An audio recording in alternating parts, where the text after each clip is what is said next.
आयुष्य खूप सुंदर आहे मित्रांनो. आज जसा आपल्याला हा समृद्धी महामार्ग दिसतोय गुळगुळीत, असा गुळगुळीत मार्ग आपल्या आयुष्याचा ज्या वेळेला भेटेल त्यावेळेला त्या विधात्याला आपण नेहमी कृतज्ञ राहायचं, त्याला नेहमी थँक्स म्हणायचं. आणि ज्या वेळेला रस्ता ओबडधोबड असेल, आयुष्याचा मार्ग कठीण असेल, त्यावेळेला कधीही हार न मानता त्या रस्त्यावरून सतत चालत राहायचं. सतत चालत राहिल्यानंतर तो कष्टाचा, तो ओबडधोबड तो मार्ग आपल्याला एका सुंदर प्रवासावरती नक्कीच घेऊन जाणार असतो. पण त्या प्रवासापर्यंत पोहोचण्यासाठी असणारा संयम आपल्याकडे आवश्यक असतो.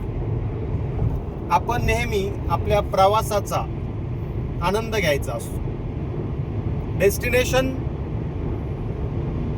Is not the target. म्हणजे आपण जे ध्येय ठरवलं आहे त्या ध्येयाच्या दिशेने जात असताना ज्या ज्या वेळेला आपण प्रवास करतोय ध्येयाच्या दिशेने, तो प्रवास आपण नेहमी एन्जॉय करणं महत्त्वाचं असतं. एखादं ठिकाण किंवा एखादं ध्येय आपलं आल्यानंतर आपण एन्जॉय करू, तिथून पुढं आयुष्य जगायला सुरुवात करू, असं म्हणता म्हणता आयुष्य कधी संपून जाईल सांगता येत नाही मित्रांनो. आपणही असंच या समृद्धी महामार्गासारखं गुळगुळूत आयुष्य ज्या वेळेला आपल्याला मिळेल त्यावेळेला त्याचा जास्तीत जास्त आनंद घ्यायचा आहे. या प्रवासात कधी कधी एकटंही चालावं लागेल. आपल्याला साथ देणारे मिळतीलच, पण कधी नाही मिळाले साथ देणारे तर तक्रार न करता चालत राहायचं. येणाऱ्या अडचणींवरती मात करायची आणि समोर चालत राहायचं.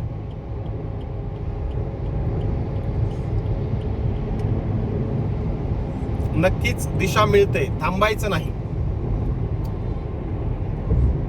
आता थांबायचं नाही. या मराठी पिक्चर मध्ये आपण बघितलं की कशा पद्धतीने BMC मध्ये काम करणारे ते वर्कर त्यांच्या आयुष्यात ज्या अडचणी होत्या त्या सर्वांवरती मात करून छान पद्धतीने मस्त शिक्षण घेतात आणि त्या शिक्षणाच्या मार्गामध्ये वय किंवा आपली परिस्थिती त्यांना अडसर ठरत नाही. असंच आपल्याही आयुष्यात अनेक प्रसंग येतात. त्या प्रसंगांना धीरोदत्तपणे सामोरे जाऊन आपल्यातील टफनेस आपण वाढवायचा असतो. मेंटली स्वतःला नेहमी मजबूत करायचं असतं. स्वतःला मजबूत करून जास्तीत जास्त स्ट्रॉंग करून येणाऱ्या प्रत्येक आव्हानाला सामोरं जाण्याची ताकद आपल्यामध्ये ठेवायची असते.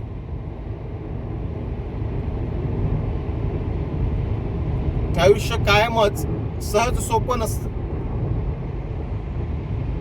परंतु आपली कसोटी या कठीण क्षणांमध्येच लागत असते. या कठीण काळामध्ये न डगमगता आजपर्यंत मिळवलेल्या अनुभवाच्या जोरावरती आपलं सर्व कौशल्य पणाला लावून येणाऱ्या प्रत्येक संकटावर मात करायची आणि प्रत्येक संकटाचं रूपांतर संधीत करायचं.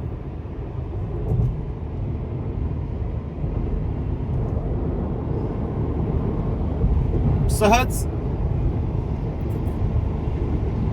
हा सुकर समृद्धी महामार्ग बघितल्यानंतर जरासं आपल्याशी बोलावं वाटलं. आपल्याला हा प्रवास कसा वाटला ते कमेंट करून आम्हाला नक्की कळवा आणि आपल्याही ज्या फिलिंग्ज असतील त्या माझ्याशी शेअर करा. व्हिडिओ आवडल्यास व्हिडिओला जास्तीत जास्त लाईक करा, व्हिडिओ जास्तीत जास्त शेअर करा आणि आमचं चॅनल नक्कीच सबस्क्राईब करा. तोपर्यंत आपल्या आयुष्यातील प्रवासाचा आनंद घ्या. Bye bye.